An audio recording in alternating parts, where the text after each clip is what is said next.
In a shocking turn of events, ESPN has made headlines once again, this time for letting go of one of its prominent figures, Elle Duncan. Why, you ask?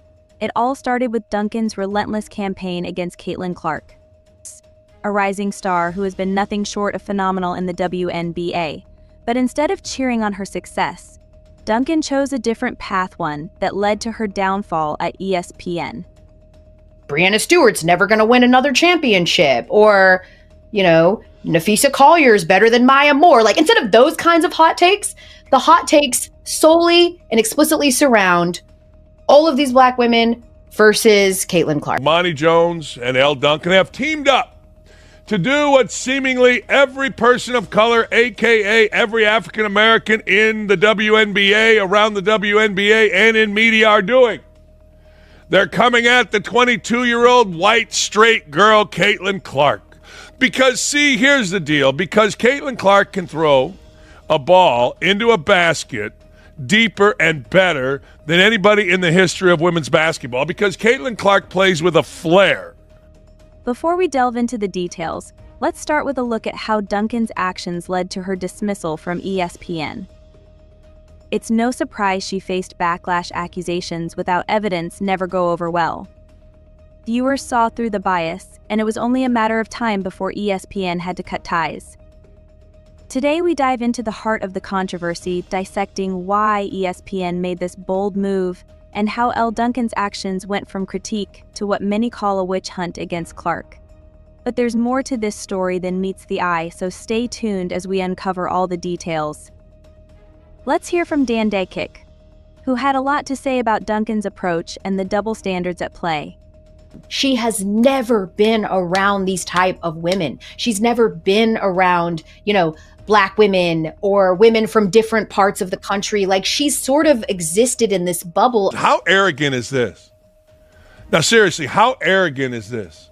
Honest to God, this is as arrogant as you can possibly be. I mean, I hear all the time, don't judge me. Don't judge me by the color of the skin. Don't judge me. Really? Okay. Well, what are you doing? What are you doing? You're sitting there and judging me. You're judging a woman you have no idea. None. Zero zip. He highlights the contradictions. Critique is one thing, but Duncan's approach crossed the line into personal attacks. It's a bitter pill to swallow, but truth often is. Duncan's words struck a chord, but not in the way she intended. Instead of rallying support, she faced immediate backlash. Fans, analysts, and even other commentators called out the baseless nature of her claims. They questioned why she chose to focus on Clark's supposed privilege rather than her undeniable talent on the court.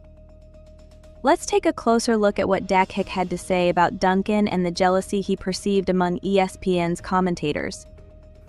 Everybody that I know still know what ESPN tells me. Oh, it's so ridiculous, these women. It's so ridiculous. There's a green room right next to where the makeup is. It's loud, it's stupid, it's asinine, it's absurd. And that's Elle Duncan and her little cast of cronies. And all the little girls at ESPN, look, all they are is trying to make themselves, well, not better, more popular. And I don't care what they do. Elle Duncan has lived in that bubble forever. Elle Duncan is full of shit here. His comments struck a nerve, but they reflected what many viewers were thinking. Critique is valid, but when it seems motivated by envy, it loses credibility fast. Caitlin Clark's arrival in the WNBA has been nothing short of game-changing. Her stats speak for themselves, leading the league in points per game and bringing a new wave of excitement to women's basketball. Viewership surged by almost 40% since her debut, with fans tuning in from across the country to witness her talent. Yet, despite this success, Elle Duncan's focus was on undermining Clark's achievements. Let's revisit a moment that many see as crossing a line in Duncan's criticism. The second that you show love to anybody not named Caitlin Clark, you are part of, some constituency that's trying to keep her contributions at a minimum, and you're racist, and we get a lot of that. It's no wonder that the W coverage is all black women, because you're all in it together to try to keep her down. It's just, you're kind of damned if you do and you're damned if you don't. It's a clear attempt to shift the narrative, but viewers weren't buying it. When your arguments rely more on envy than evidence, it's a tough sell. But the truth is, Caitlin Clark's story is far from one of privilege. She's competed against athletes from every background, facing challenges both on and off the court.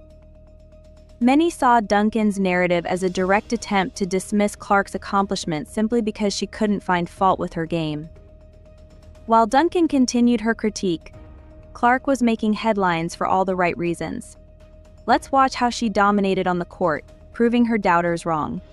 Caitlin Clark has literally carried the sport on her back all summer long. She talks that yang. That's what resonates with Caitlin Clark. It isn't her being white. It isn't her being straight. Her game resonates with people in basketball and across the country because she's got that edge. She plays with a flair. I heard her drop 3 F-bombs in one game sitting right there courtside. Her teammates had to hold her back. She's yelling at the coach. That's what Magic, Bird, Isaiah, Jordan, you name it, that's what they do. Clark resonates, but that clicking sound you hear is televisions being turned off. Ain't nobody watching this stuff now. Ain't nobody turning the set on and saying, I gotta watch who?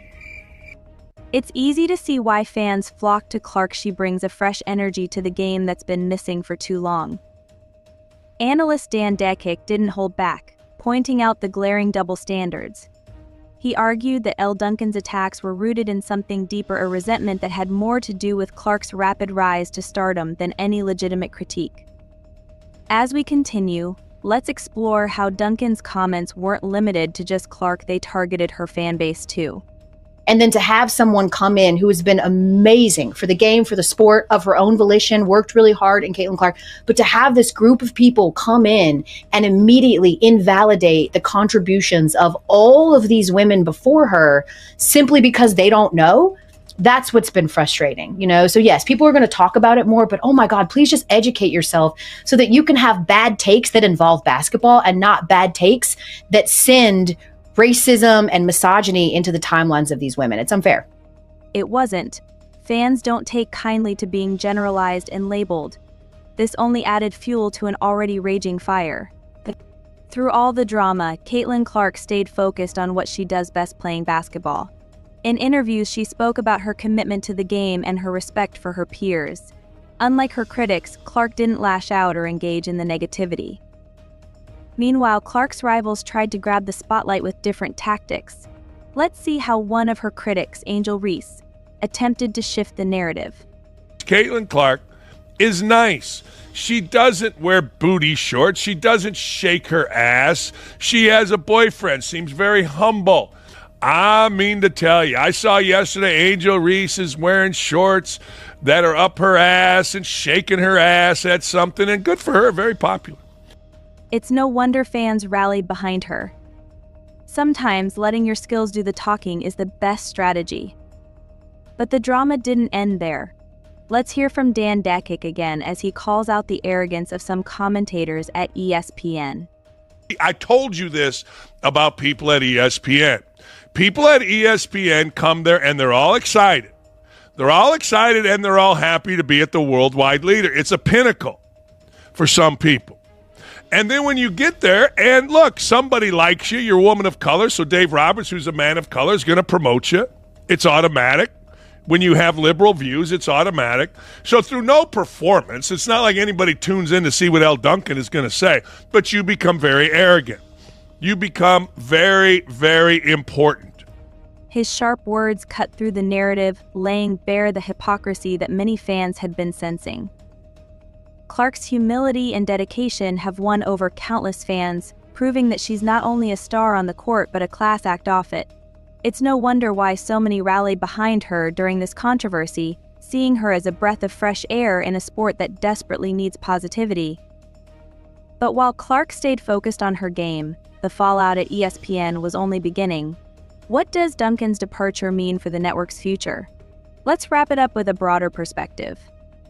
Caitlin Clark just came in to play basketball. All of a sudden, the black women of the WNBA decided to knock her on her ass from behind. All of a sudden, the black women, Angel Reese and her teammates, decided to cheer for that. All of a sudden, other black women decided to tackle her at half court. All of a sudden, other black women decided, like Asia Wilson, to be idiots when talking about her, jealous when they're talking about her. Caitlin Clark and her fans didn't start anything. Caitlin Clark just came into the league and a bunch of fans rooted for her. But all of a sudden, Kennedy Carter's knocking her on her ass from behind. What do you think people are going to talk about? What do you think? When it feels like a coordinated effort, it's hard not to wonder if there's more going on behind the scenes. Let's take one final look at how Clark's influence extends beyond the court and why others have struggled to match her impact.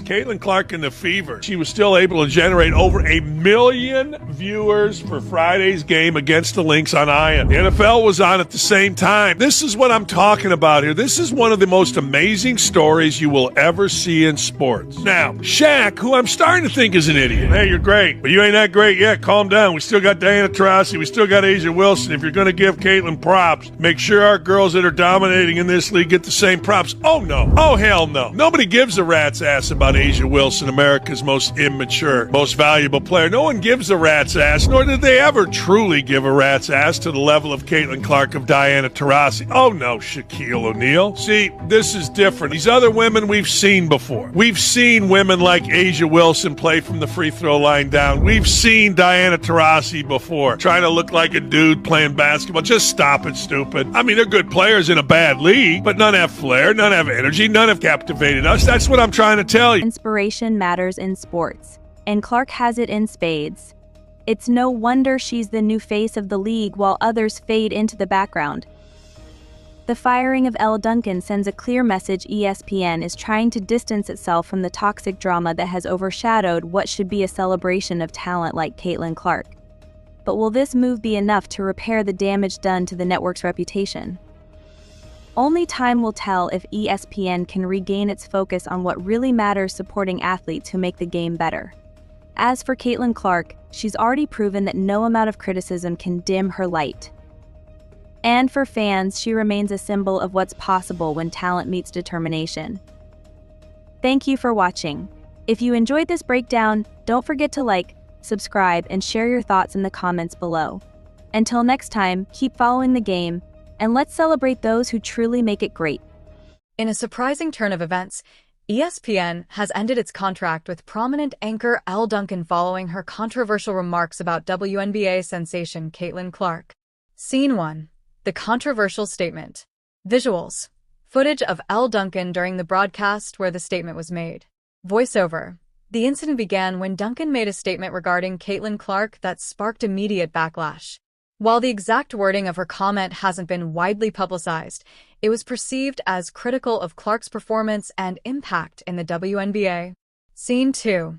Immediate reactions. Visuals. Social media feeds showcasing reactions from fans and analysts. Voiceover. Fans and sports analysts took to social media to express their disapproval. Many felt that Duncan's comments were unwarranted and undermined Clark's contributions to women's basketball. Scene 3. ESPN's decision. Visuals. ESPN headquarters and a press release statement. Voiceover. In response to the growing controversy, ESPN conducted an internal review. Shortly thereafter, the network announced the termination of Elle Duncan's contract, stating that her remarks did not align with the company's values. Scene 4. Elle Duncan's apology. Visuals. Elle Duncan addressing the camera, appearing remorseful. Voiceover. Following her dismissal, Duncan issued a public apology, expressing regret for her comments and acknowledging the impact they had on the community. Scene 5. Caitlin Clark's response. Visuals. Caitlin Clark during a press conference.